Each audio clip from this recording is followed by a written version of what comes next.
I'm going to rewatch it for likes. You know. For sure. No, I think so. Makes sense. And yeah, so I think in this one we will basically give you a lot of deep questions that really challenges me, you know, in terms of about the musicianship and things like that, experience and so on. So I am Armin's, this is Blake. So let's begin this. You know? I'm very happy to see you, and of course I would like to talk to at some time a million of topics. But Yeah. I think for the sake of like this being very specific and this being very dense and uh, for the same reason that I'm going to watch it multiple times. And also, I will be skimming through the questions sometimes, also when you're answering. So please don't be discouraged by this. So Yeah, no problem. yeah, okay. So um, let's proceed to the first question, and that is, what coping strategies do you use? To keep going, to like keep going musically. To stay established. Yeah, definitely a challenge for sure. And because I want to always be making something new musically, like composing is a big part of what I do. It's not just like practicing to develop new techniques and things like this. Composing is a big thing. So if you focus on composing, you can definitely feel like, wow, how do I keep writing? I'm out of creativity. What's the deal? I think the key with that is to focus on different aspects of it and focus on things that you might not consider ever focusing on previously, such as lyrics. That's something newer to me, right? Like just that's just one thing. Even before lyrics, it was how to stay inspired. Just start writing music on a regular basis. So it's always just like pushing that creativity to one more level so that when you get to that next place, the previous place just seems so much simpler. Now, if I think about writing a song that doesn't need lyrics, well, that's a whole lot easier than writing a song that does need lyrics. So those kinds of things work, and also in your creative process, make sure that you're like manifesting the stuff you want to experience. That's a big thing. I think you know that. I mean, like a lot of musicians understand that. You want to make music that you want to hear. You want to make music that somebody else isn't making. Yeah, I yeah. think like focusing on like that as this idea of like you're coloring your reality, like you're literally decorating your reality with your music. So you want to make sure that that music is reflecting, I would say, some form of Mm-hmm. positivity. And I think if you're reflecting positivity back at you through your composing, Mm-hmm. then you're creating that feedback loop of positivity that then keeps you inspired to keep writing because Yes. you want that positivity. And I think a lot of people call it actually, they call it like ritualistic creativity or ritualistic art or something like that, Mm-hmm. which is just that like you commit to being creative and you commit to composing and just creating something from nothing. Every so often you just make that commitment, and even when it seems like you've got nothing left in the tank, you'd be surprised at how that's obviously the point at which you're going to make something that will be maybe more resonant, something that you'll Mm-hmm. remember or might have some more relevance to what's going on in your life now. So, Mm-hmm. to answer the question, the coping mechanism Okay. is Yeah. literally just being creative and really pushing your creativity, even though it seems like, oh, I've got nothing left. You always do. It's just don't be so judgmental about, Mm-hmm. what's good and what isn't. Like in the recent song I wrote, I remember thinking like, oh man, this isn't as good as what I wrote before, Yeah. kind of stuff. But that's fine. That's totally okay. You're allowed to think that. And Mm-hmm. after a while, you might look back on it and realize, oh no, no, no, it is good. I just didn't realize it in the moment. But just not being judgmental and instead just realizing like, this is like important for you to do to kind of exercise that creative muscle and stay inspired, even if it maybe doesn't feel like your best work. I think that's just like something you don't need to get into. Don't worry if it's your best work or not, right? Yeah. Just totally get into it and being like, it's time to create. Like, I'm a musician, I'm a creator. And the power of being a creative person is endless.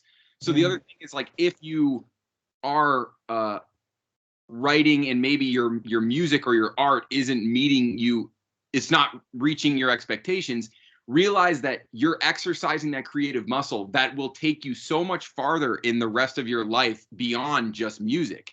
Music is just a great area. It's like, I literally make this joke all the time. Music is the original video game. It's like the original thing that you do to just like experiment and try different forms of logic without consequence, right? Mm-hmm.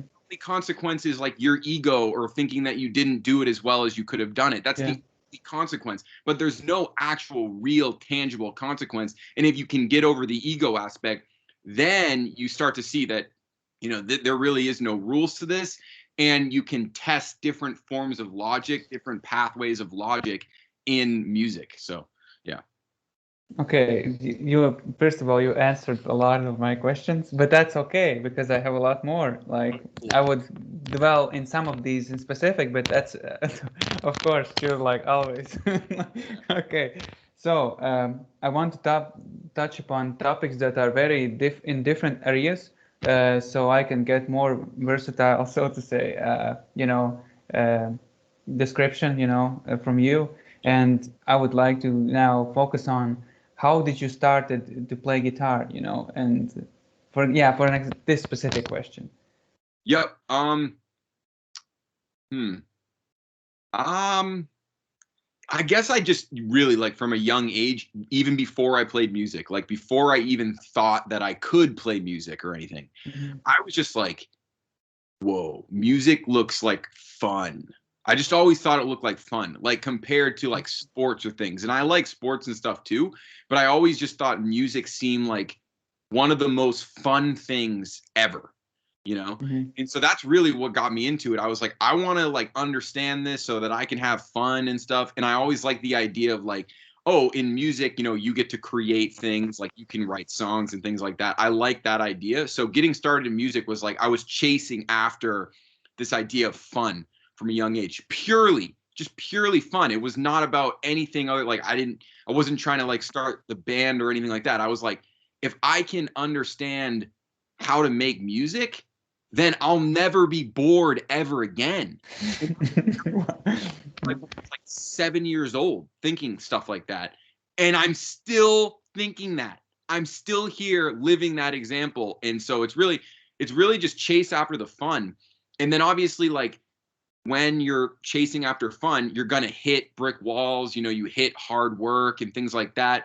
But always know that like breaking through those barriers and breaking through that hard work is just going to lead to more fun. And, the fun only comes if you're like willing to put the work in to get there. Obviously, as soon as you start playing music, you instantly realize, oh man, I have a long way to go before I start to have fun.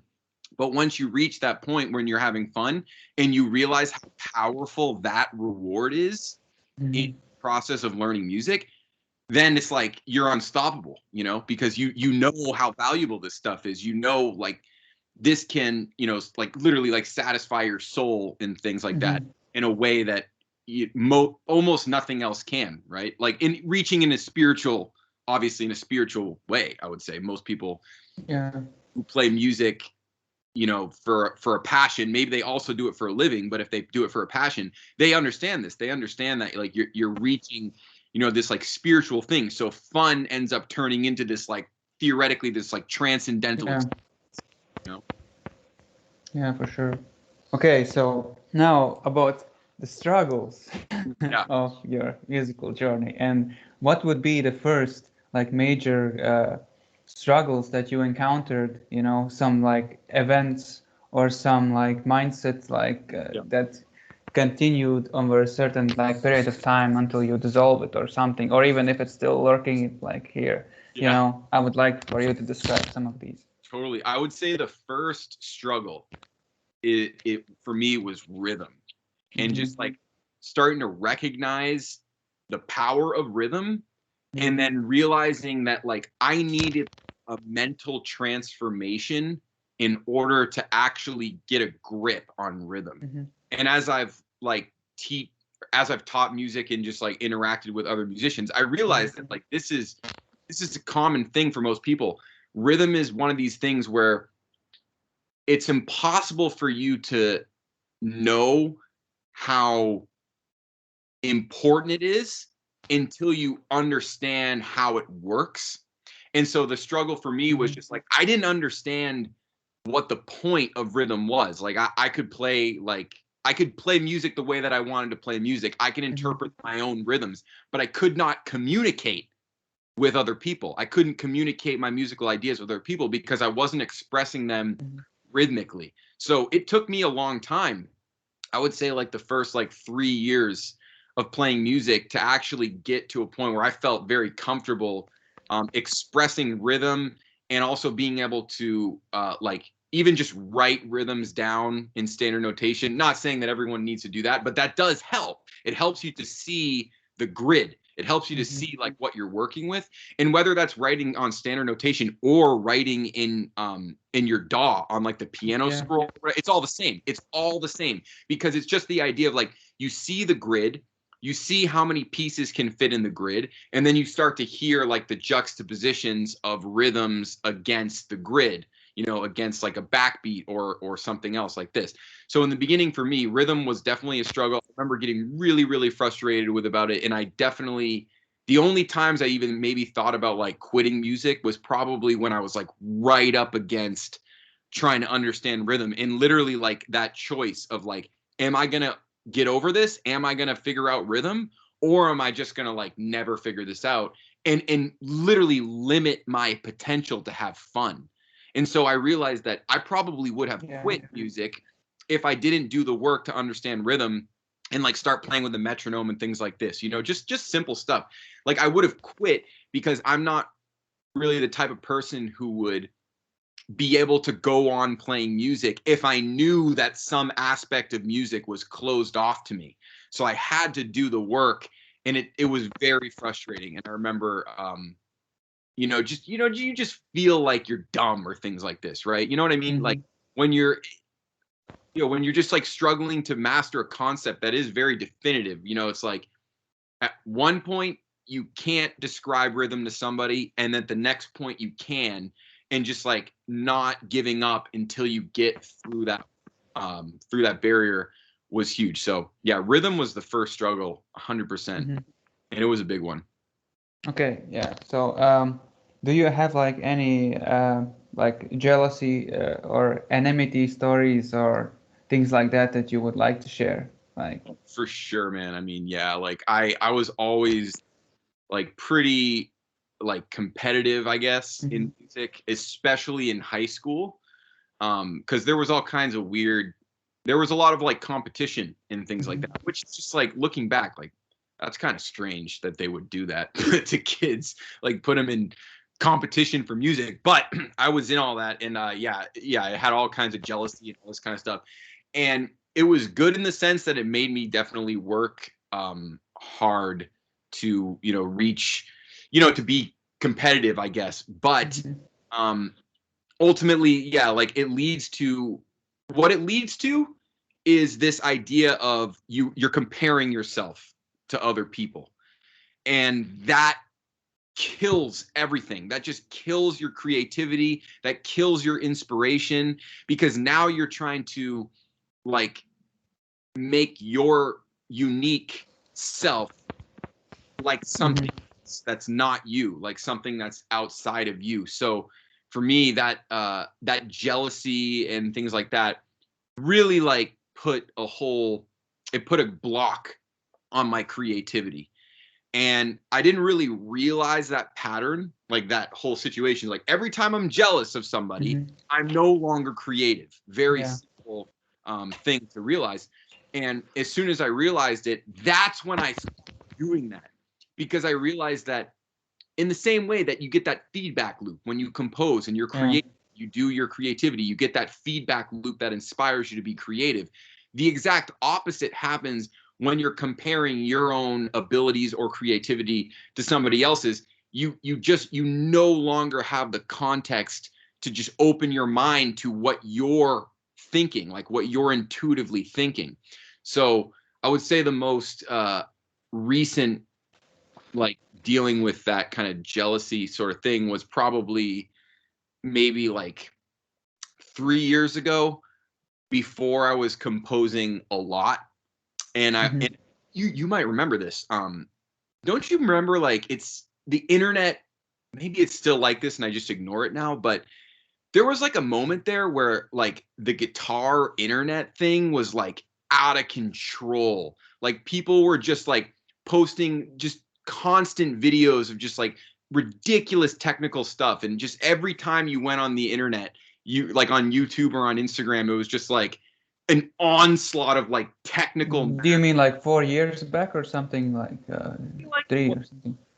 I want to say it was like, yeah, it was like in 2019 into 2020, in like the first half of 2020. So yeah, that wasn't maybe. Quite. Yeah. It doesn't matter because I'm sure it's still going on. But I just remember there was a time when I was definitely sucked into it, and I was like, whoa, like I don't feel like I can do any of this kind of stuff or whatever.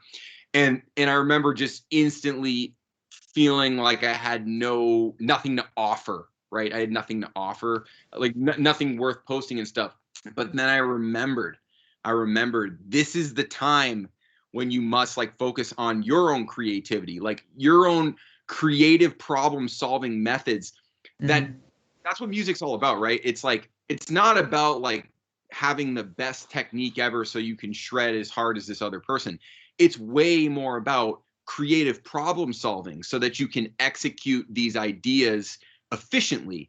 And the thing is, every time you creatively solve a problem musically, that is a technique. But maybe you've realized yourself, those techniques almost end up being like tricks a lot of the time, right? You know what I mean? Like music is so funny like that. Like it's so much different than like sports in that way, where it's like music really is about finding this like path that no one else has ever found, no one else has ever even thought of.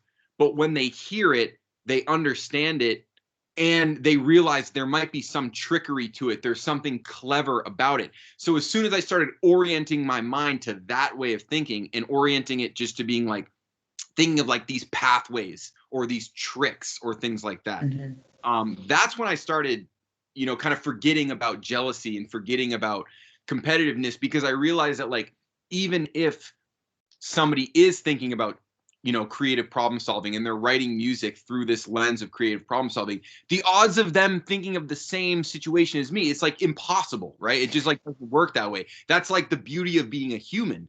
So when you tap into your like humanity that way, and you're using your creative problem solving, not just to become like a technical wizard and things like that, but you're using it more to create these like musical devices that are more like conceptual and not just like a one-off technique.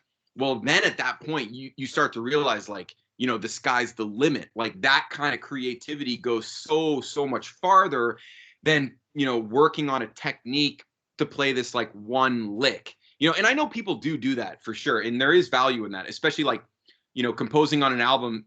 I'm sure, you know, you have tons of moments, or maybe a few moments at least, where you compose like something that's like technically ridiculous, right?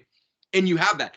But the thing is, if your entire album is based on those, it's not so good. Yeah, exciting, dynamic thing.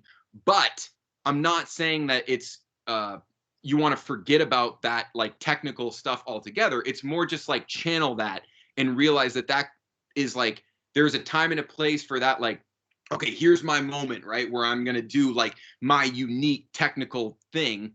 And then the rest of that is surrounded by maybe more conceptual ideas, like more rhythmic ideas, you know, things that are based on more fundamentally musical concepts. So, yeah, I think like being creative is how you stay away from jealousy, basically. Okay, so you pretty much answered to to this question to the previous ones, but I still want you to clarify, basically answer this question about the purpose problem and the inevitability of like your existence and ability to play music, and kind of the dread and fear caused by it, you know. Sorry, can you say the beginning of that question one more time? I'm sorry. Not heard you clearly. How do you deal with the purpose problem, with the like the inevitability of your like end of the existence and ability to play guitar or whatever instruments for whatever reason? Yeah, no, totally, dude. Well, it once again, it kind of goes back to composing, right? So it's like the purpose is to manifest. That's purpose. That's what I think personally. Mm-hmm. So like the purpose problem, or like the existential aspect of Mm-hmm. music, becomes overwhelming if you do not manifest. So for example, I know a lot of musicians who practice tons, right? They're just practicing all day and they have crazy good technique and all this kind of stuff. And even maybe they post videos on the internet and things like this. But they're not really manifesting this one complete idea. So theoretically, you know, not to get too bleak about it, but theoretically, if that person, you know, loses the ability to play music for whatever reason, or dies or whatever it is, it's like, what did you leave behind if you didn't manifest anything tangible? You know, it's like one way of looking at it is like, you know, we make music for ourselves. We make music for, you know, to hear the things that we want to hear, to decorate our reality the way we want to decorate it. But at the same time, we must acknowledge that other people might be curious to hear these manifestations in a way that they can understand.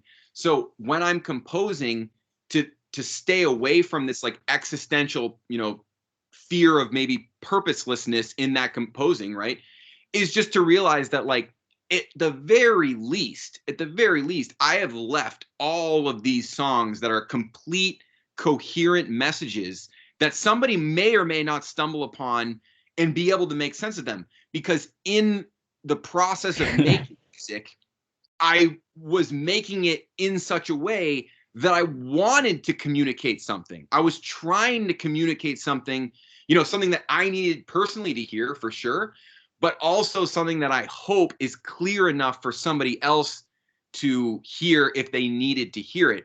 So that's different than if I just made videos on Instagram just shredding, right? Like somebody's just like, what are you saying? Who cares? Like, what's the point? That to me gets to a level of like pointlessness, because you're not actually coming up with the beginning and the middle and the end and then closing the chapter, and, you know, doing something that somebody else can actually get some value from, right? So the way to kind of escape the purpose problem, I feel, is really by manifesting, you know, composing, you know, making songs, making albums, really making art, so that if, you know, there is that situation where maybe you have to leave it all behind or whatever, and you have to go do something else, or you lose the ability to play music or whatever, you have at least manifested something very cohesive, right?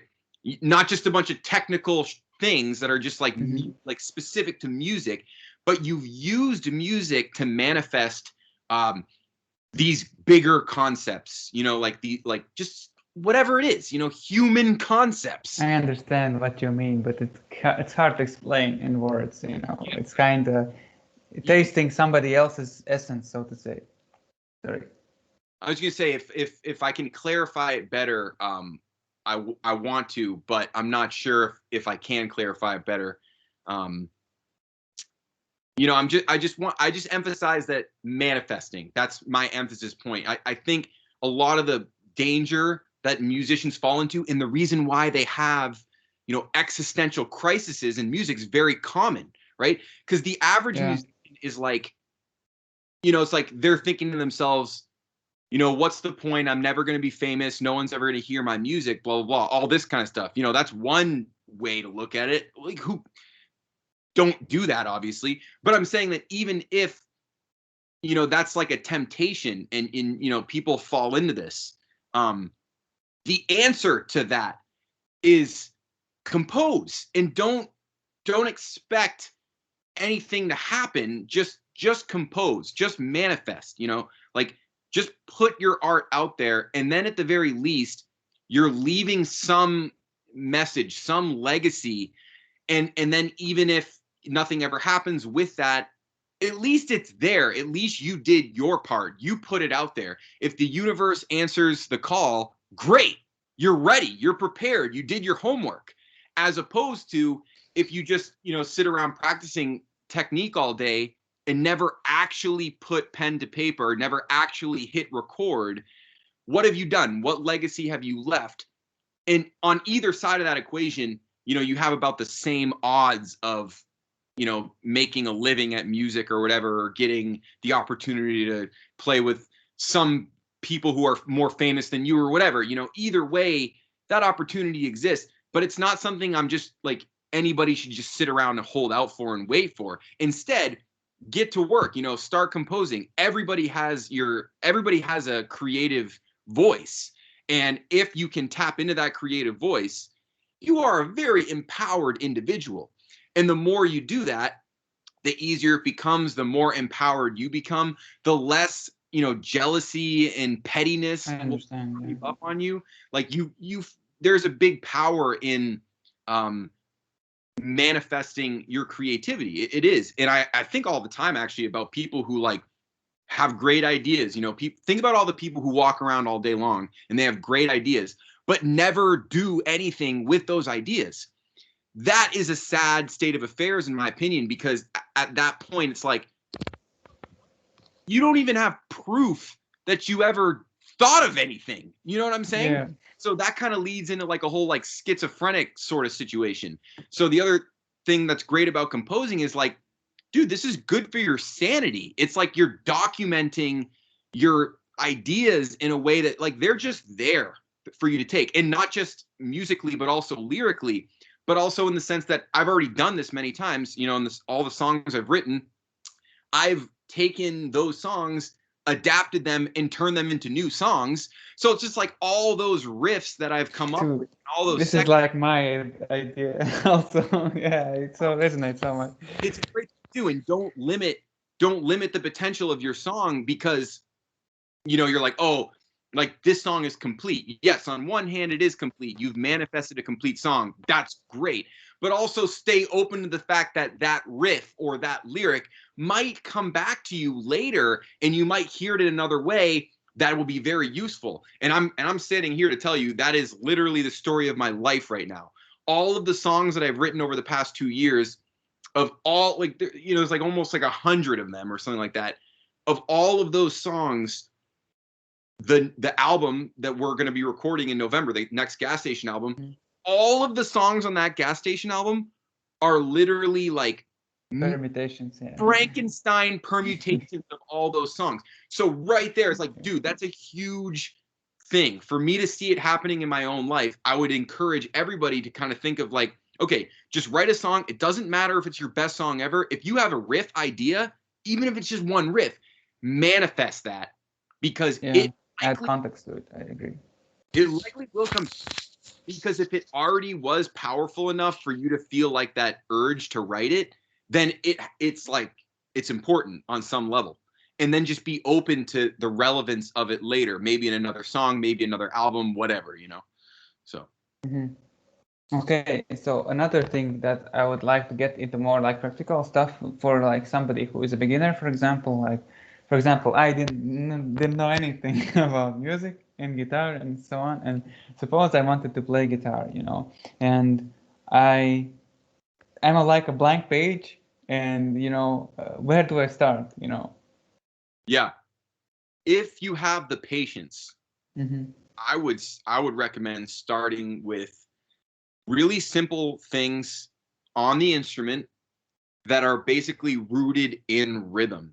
So like I would say, like, you know, if you're starting guitar, you could do something as simple as you just get literally the minor pentatonic scale under your fingers. You just get that one basic shape under your fingers, just one basic shape. Once you have that basic shape under your fingers, then start to get involved with rhythm. Now, I might be completely ignorant in the way that I'm expressing this because maybe it's not really feasible to do it that way. Maybe Mm-hmm. some people can't do that. Because I'm saying that because in my experience as a teacher, I have seen how difficult rhythm is for people. So Yes. maybe I'm saying this out of ignorance in the sense that, like, how can a beginner musician just start working on rhythm? Nonetheless, I still would encourage a beginner musician to think of their musical journey through the lens of rhythm, because if they learn to do that early, Yeah, they I can totally. avoid existential pitfalls of playing music. Like I remember my first existential pitfall is just like, wow, like I can't think of anything to play. I can't think of anything to write. That's one of those first things. But if you start to see rhythm as being like the key to creativity early on, well, I can't imagine how successful that person would be in terms of accessing creativity if that beginner just started thinking like, okay, I learned my minor pentatonic shape. Now I'm going to play quarter notes with it. And you just play quarter notes like with the metronome or just tapping your foot in quarter notes, whatever. It's like, that seems so simple, but literally like that is the key. And then you realize like I can double up, I can do eighth notes, and then rhythm starts to become pretty intuitive because you already are seeing that, okay, it's basic math. If there's quarter notes, there's going to be eighth notes, and then you could divide it even further, triplets and all this stuff. And that understanding of like the layers of subdivision, I feel like that is a huge well of inspiration. Yeah. If you focus on it as opposed to focusing on like, how many different ways can I like wiggle my fingers on the fretboard? It's more like, how many different ways can I express these like grooves or these like basic, rhythmic elements? And I think just having a couple of notes, like having the pentatonic scale or whatever it is, even chords, like you could do it with chords too. I would definitely suggest that beginners try to really incorporate rhythm early on, and that will save them a lot of like just Yeah. complicated existential nightmarish later on down the road when they start to feel like, oh, I'm out of ideas. No, you just need to run all your ideas through like rhythmic devices, Mm-hmm. Yeah. Basically calibrate yourself as quickly as possible. Yeah, I do agree. For sure, man. Yeah. And so I feel like maybe that's harder said than done. Maybe not anybody can just do that. But I definitely always am teaching that lately. Like in my lessons Mm-hmm. lately, I'm really emphasizing rhythm. And I can tell some people just don't quite have the patience for it. They're Yes. like, they see the relevance or whatever. Other people are willing to trust me, and they're like, okay, like I trust you, like we're gonna, let's do this because you're telling me this is what I need to do. And those people end up seeing very quickly that the rhythm is the key to creativity. It's like Mm-hmm. you have 12 notes, but you have infinite rhythms. It's just like orient yourself to the more expansive aspect, in my opinion. It's just like I'm also listening to this like as a lesson like, because I constantly need to be reminded of this also. Your music, like I hear, like I don't even, I'm not trying to like all this stuff, and I can hear it in your composing, and like you're like you realize rhythm is the key. So Yeah. it really is. Yeah. Okay. So next question is more like about a band experience and what would be the expectations you would set for somebody who is looking for a band, and trying to make it happen. Uh, how would you suggest to find, interact, organize, and basically get to a point where you are like in like symbiosis with other band members? Dude, great question, because this is one of the most beautiful, most important parts of music is like when you get with a group of people whether it's one other person, two other people, Mhm. and you guys speak the same musical language and you're like literally symbiotic. Mhm. I will say that it's not something you can expect to have, with everybody, but if you work hard at it and if it's something you want and the other person also wants it and you equally, or the other two people or whatever it is, Yeah. you have three people that all want the same thing of like, you want to make music that is, decorating all of your reality in the same way, you will get there, but it will be hard work. So I would say that it's about patience. It's really about patience. It's not about finding people who are like, the best musicians. That is so not how to go about it. Not at all. In fact, I would actually argue that sometimes the best people to play in a band with are people who are still kind of figuring out music, right? Because the best thing to do in a band is sort of make the band some sort of it's the band itself can be a lesson, a learning experience in music. Like maybe the band emphasizes, a certain rhythmic approach or whatever and things like that. That's great. So if you can get on the same level as another person rhythmically and you have a similar rhythmic goal, it might be really complicated, it might be really hard, but with patience you can definitely manifest that. And once again, patience is everything, because I know people get really frustrated with not being able to bring ideas to life with other people. Like that's really hard, but that's the point. That is really the point of music, is to get to a point where you can have ideas that another person is able to develop, and that development is essentially completely aligned with your original idea. That's a rare situation.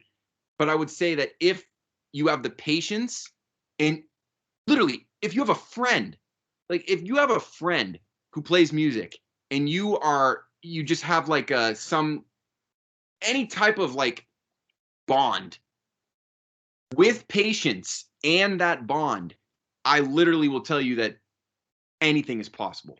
Anything is possible. Music, even the most like ridiculous, like technical, absurd music is possible if you have like a bond with somebody and you both are willing to be patient, or the three of you in some cases are willing to be patient to get that.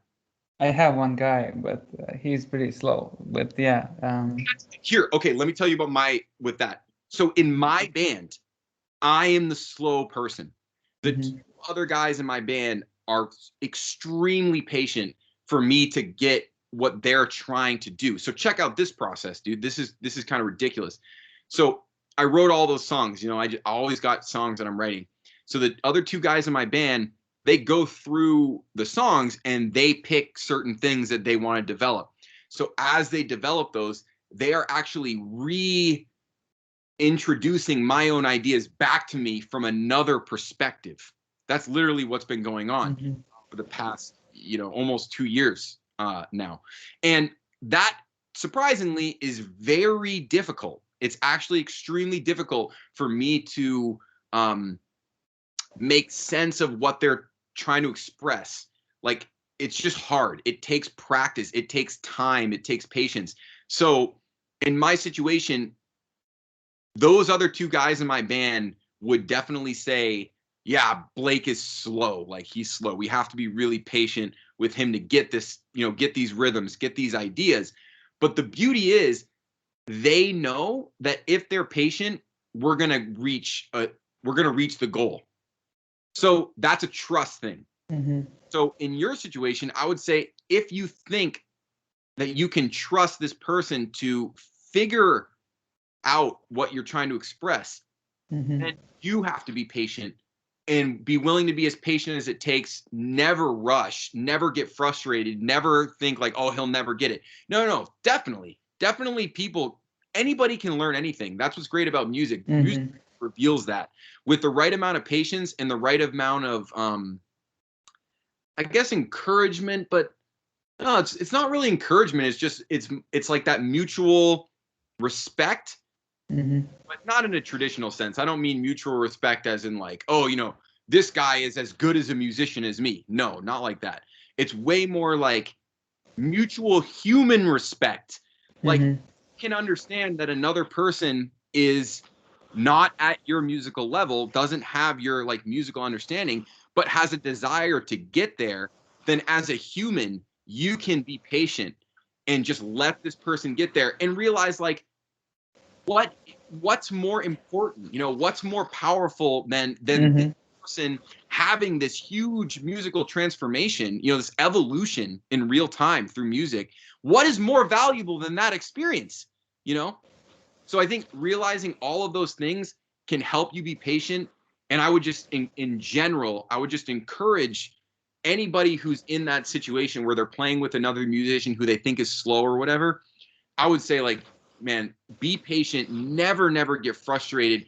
Mm-hmm. Realize like how much of a privilege it is to play music with another person, and for that music to and for that person to be willing to accept the challenge, right? If they're willing to accept the challenge even if they're slow, that's huge. I Yeah. can't how many times, most people, literally most people, when they realize like what they're up against musically and they realize like how much they need to understand, a lot of people are like, I can't do this, like I'm gonna quit.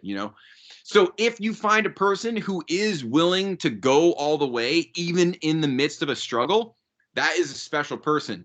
And you should be very patient for that person because they will totally impress you eventually, you know? Yeah.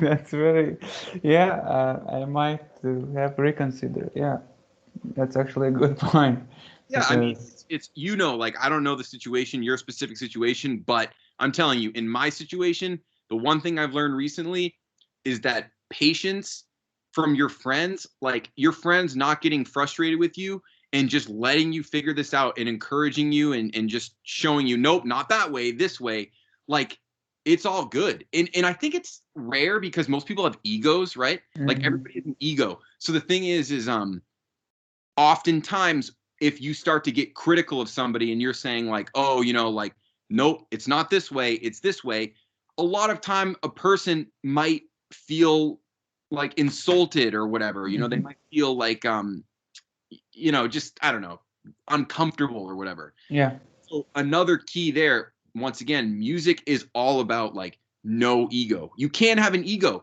If you're learning, you can't have an ego. If you're teaching, you can't have an ego. Like nobody has anything better to do. Nobody. hmm Everybody, the best time spent is learning rhythms, is learning music, is like expressing musical ideas, is like committing to understanding something that you don't understand currently and taking the time to make that evolution from like I don't get it now to I do get it.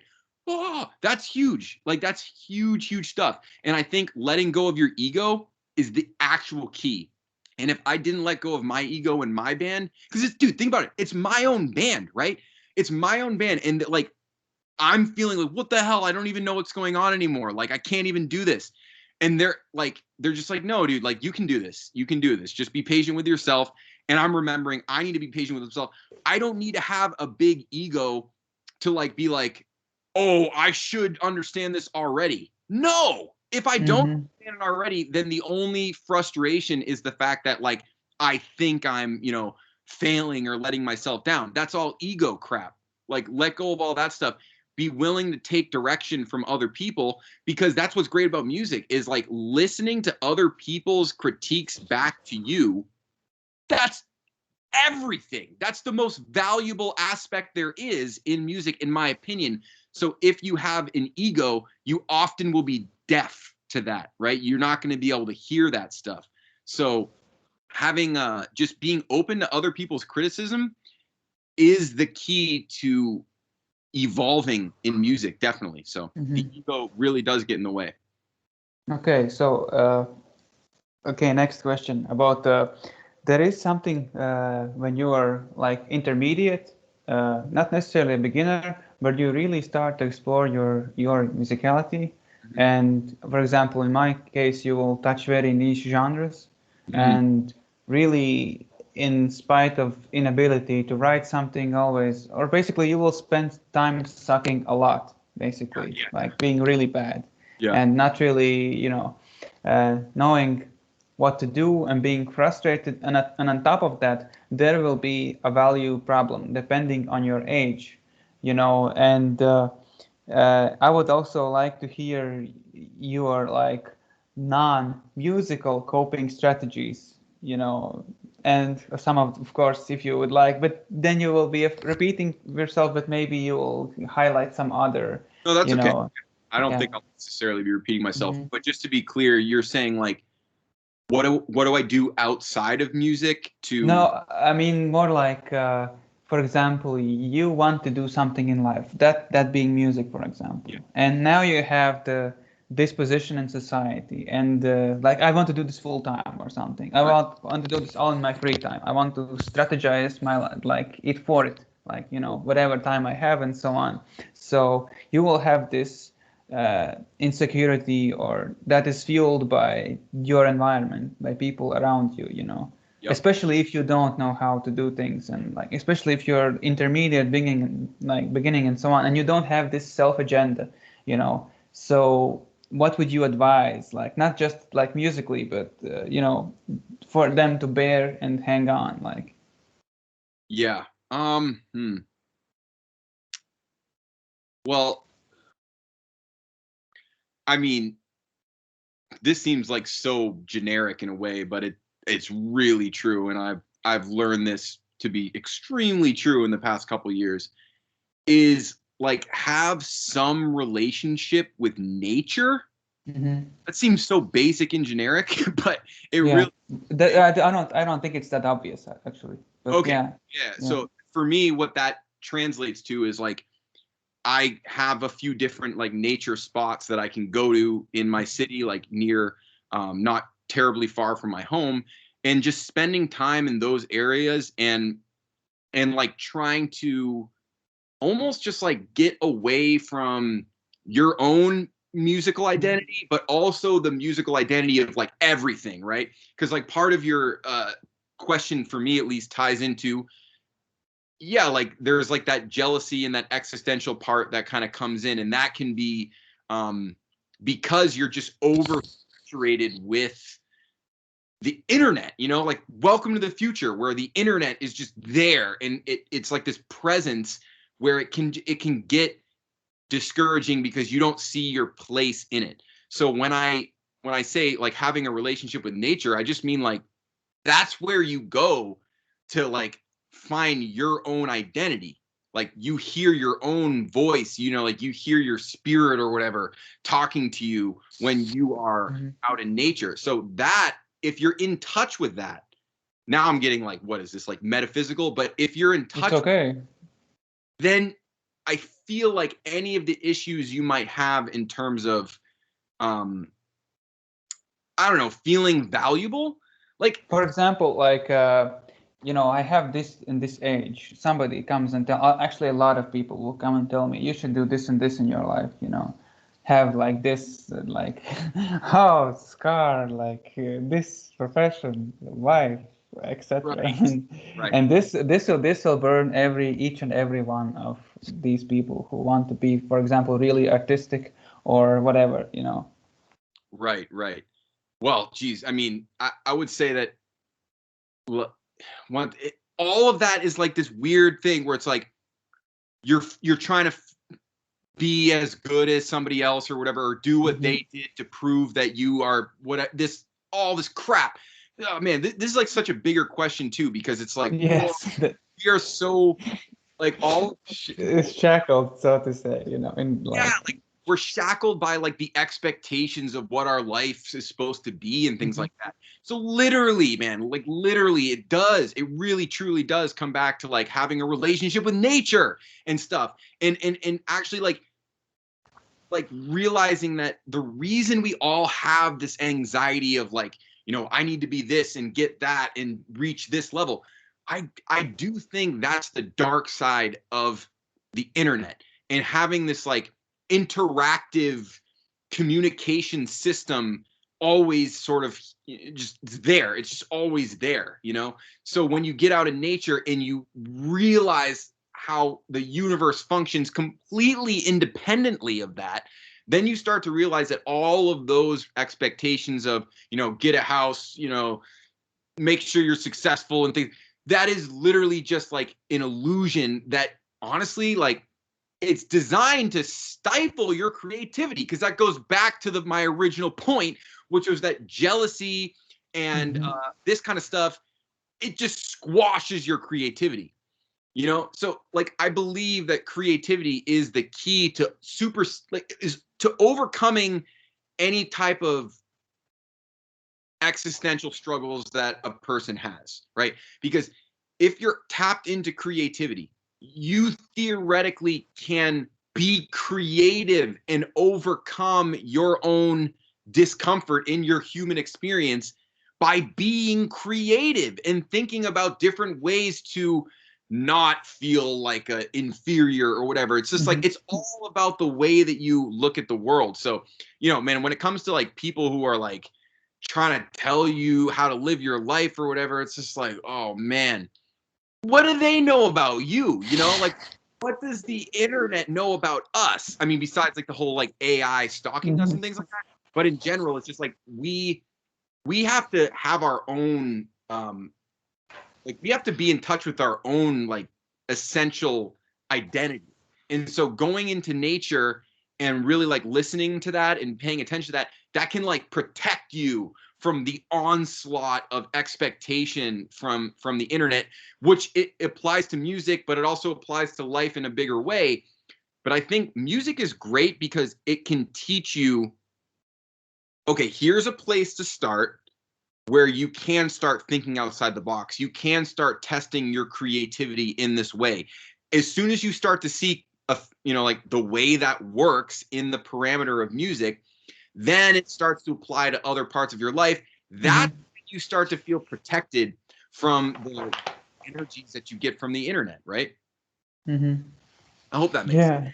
It does make sense. And you answered like so many questions that I didn't ask, which is like at some point it is really good, that you gave such a dense description, like to multiple topics that sometimes it may be hard to catch because of the nature of it, but you gave a really good idea, about, so I mean, it's really hard to come up to like ask something else, and well, if there's anything to clarify about anything I said, I definitely would want to, if anything seems to be unclear, but it's really hard to think at this point because this is so dense. I really liked it, but I can continue with this topic and explain what I'm up to if you like.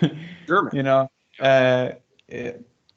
Since I had this really big neighbor problem back in the day, I'm still very anxious to play in like apartments and stuff, and anyway, these problems are there, so it doesn't really bother me. But I came with very creative solutions, and this idea came from actually us talking at some points, like to record this, and the last drop was like the super speed guy that Roy, I think his name was. Oh He yeah. suggested me a very interesting advice. I was like, there was like this Adam Neely video where he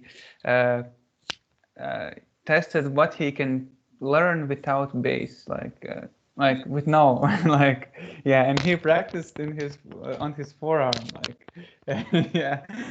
So I am taking this idea, and basically Roy suggested me to try and play without with just like neck, with strings and neck, and this is like what I'm doing, like and I can already see some of my motor functions like are improving, like just like if I was playing guitar. Of course I need to watch more because there is no strings, like if I'm hitting the spots, but I actually do exercise this, like my technique with this, and I feel like my playing will become very legato heavy, like this, like Alan Holdsworth type of stuff. I hope not, so, but I would yeah, think. because, And we'll see. But the thing is, why I started doing this, I could play on the weekends, but now there is lockdown in my country, and it's really, and I practice my instrument somewhere else.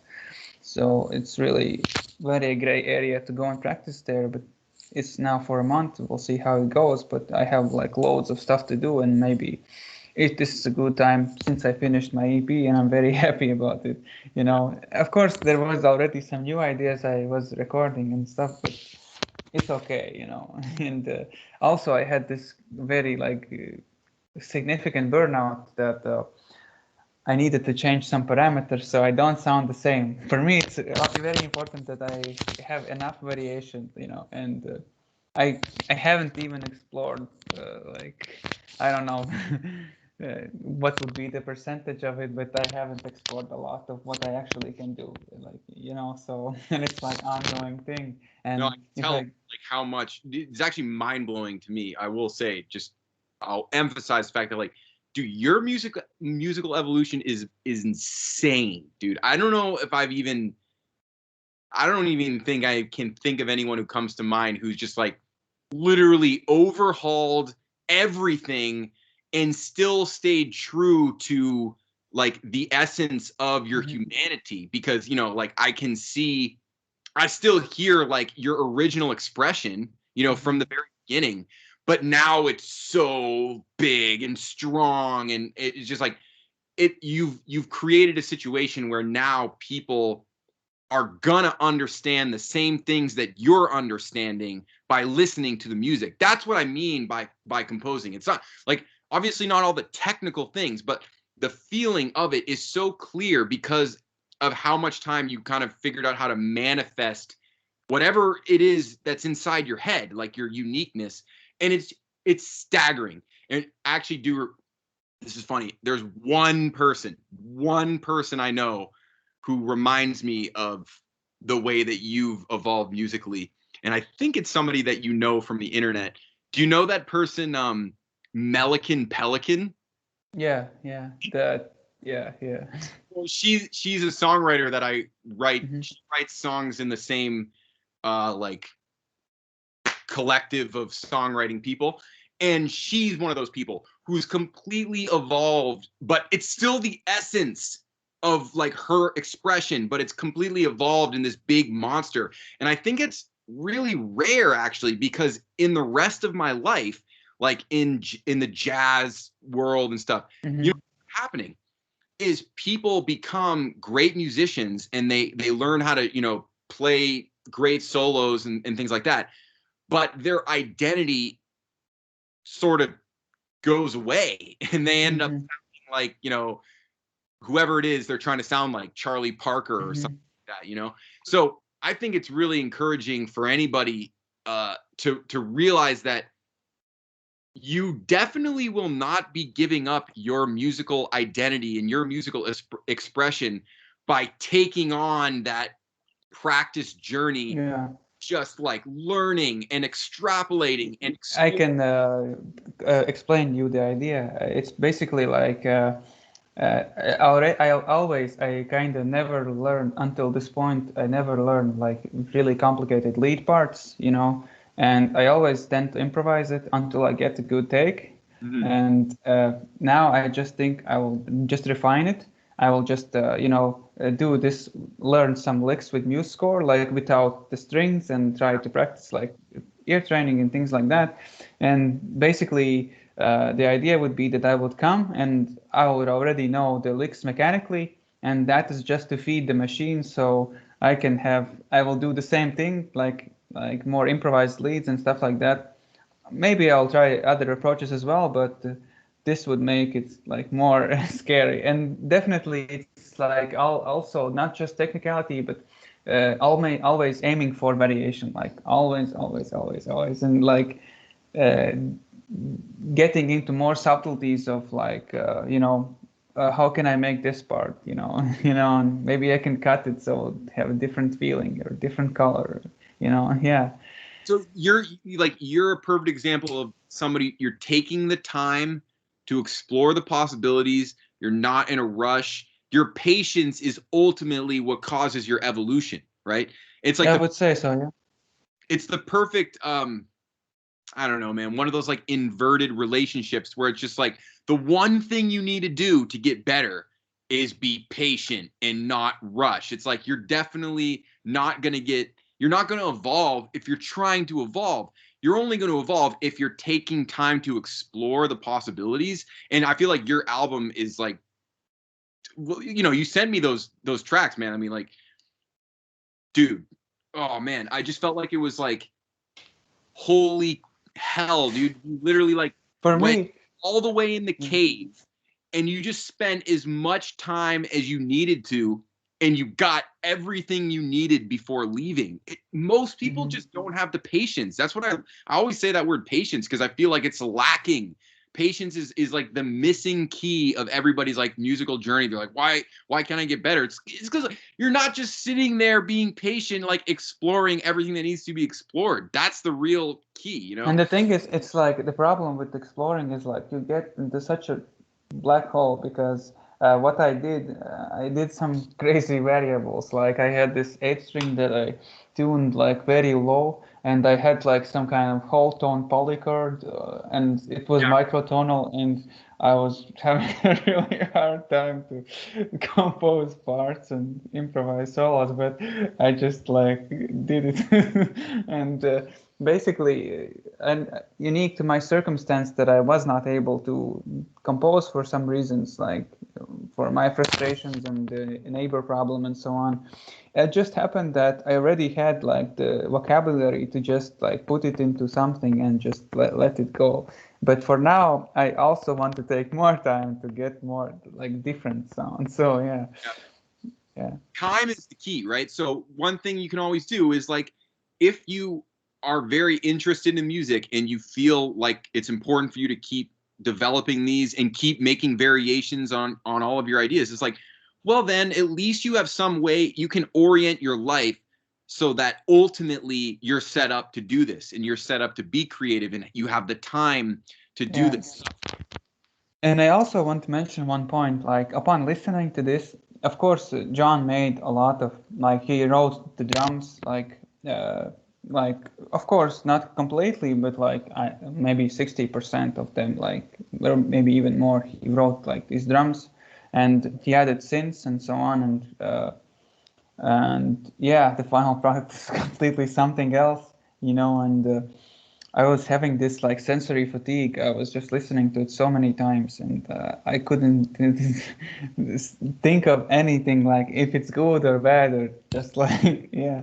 Totally normal, dude. I'm here to tell you, is powerful. Is powerful, dude. The production is powerful.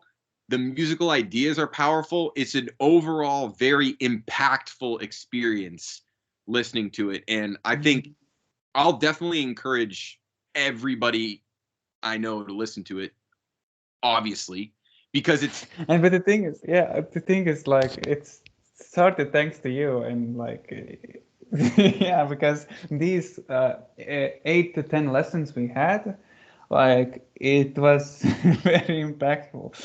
I Dude, still have like some remnants of those like rhythms and like yeah Coltrane cycles and that's like an honor, you know, for me to hear yeah. because I don't even know, man. I can keep saying it over and over again, but you're the way that you've like taken all that, whatever we did in our lessons and whatever you've practiced and developed to make it in a really cohesive, impactful ideas. Like that's the point. That's the hard part, right? Like you could just keep taking lessons and keep practicing forever, but it's like you put all that stuff in extremely impactful, just like boxes or packages or whatever, just like, oh, like, you know, here's something for you, and everyone's gonna experience like your entire journey of like extrapolating these ideas, and that's, dude, to be a part of it in any way is sick. Like I'm super glad that we had lessons. I'm super glad I have a freaking solo on it. Are you kidding? Yeah. Like I would have, if I didn't have a solo on it, I still would be like, I would think everything I think now, but even then it was like, wow, dude, it's super sick. And to have John involved in it, man, it's really gonna be it's gonna be a great release, like whenever that is. Like don't rush it. Do it when you feel it's right and when everything's ready and stuff. But it's definitely it's going to be powerful, and I think it has a pretty good chance of like getting the right people to hear it, whatever that turns into in terms of like, you know, some musical career opportunity. That would be great.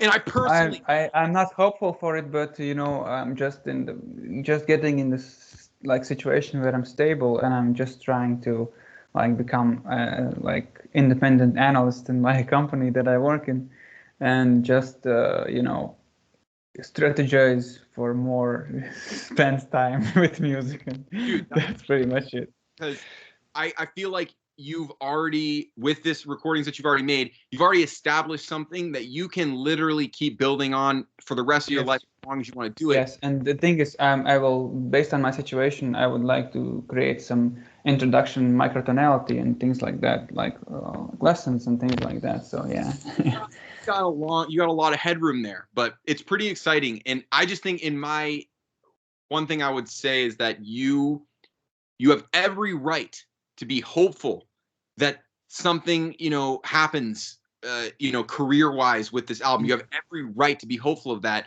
because you did everything, you know, like you put it out there, you did all your work, you're right there at the right time. If the universe wants to like do something with that, you've done everything on your end. So I'm just saying, like, you should feel hopeful that something would happen, even though, you know, we all know how the world works. But I would just say, like, the accomplishment is that you get to like go to bed at night feeling like you literally did. Oh yeah, possible. I can explain. This was a big problem because I had this like serious urge to do something, you know, because I felt that I'm good at it, you know, and now that I have released it, I have like fulfilled some kind of bottom limit of my desire, so I can die happy that I know that I did it, you know, and yeah, I just need to build it up like on it, and that's it, and I can die whatever time, it's okay, you know. Seriously, And no, I just have this fulfillment. I don't know. That's what I'm saying. No, that was my original point. It's just like that's what you have to do. You have to turn it into an album or something. Just like manifest it. Don't just, you know, don't fall into the trap of practicing forever to make an album that you never make. And it's just like you already didn't fall into that trap, so that's, you know, congratulations. You know, it's a big deal. But it's just exciting because like, dude, you clearly, oh man, like I can't even imagine what you have in store for your like future projects, but you definitely, dude, you're definitely like, I'm sure John would say the same thing. Like you've established your like monstrosity, dude. Like you've established like, oh, like you can make this like. Yes, I have some like yeah. I know what you're saying. It's big stuff. Like we're here just talking like we're just like two normal people, but like that album has like a whole identity that just people are gonna have to reckon with, and they're not. Of course, who like, would be able to listen? Yeah. What? Yeah, but yeah, don't you have to go in 2 minutes or? Yeah, I gotta go. Like, yeah, basically like right now, essentially. But no, Yeah. I just wanted to leave it with that kind of like, dude, I'm very stoked for the album. I'm glad that you sent me those tracks. Like, I feel privileged to listen to it. And I'm excited for other people to hear it when the time is right for that. Mm-hmm. Yeah, thanks, man, just for everything. And I hope at some point we will meet and jam and stuff. And... Oh, no doubt. We'll definitely meet. We'll just have to be patient for that. Patience, always. Always. And I hope by that I'll be really, really, really like, you know, well informed and practiced. And dude, yeah. I have no doubt about that. All right, good, man. It's so good to talk to you. That was a lot of fun. For sure. I'll talk to you soon, man. We'll be in touch. Yeah, for sure. Thank you. All right. Goodbye. Yeah. See you.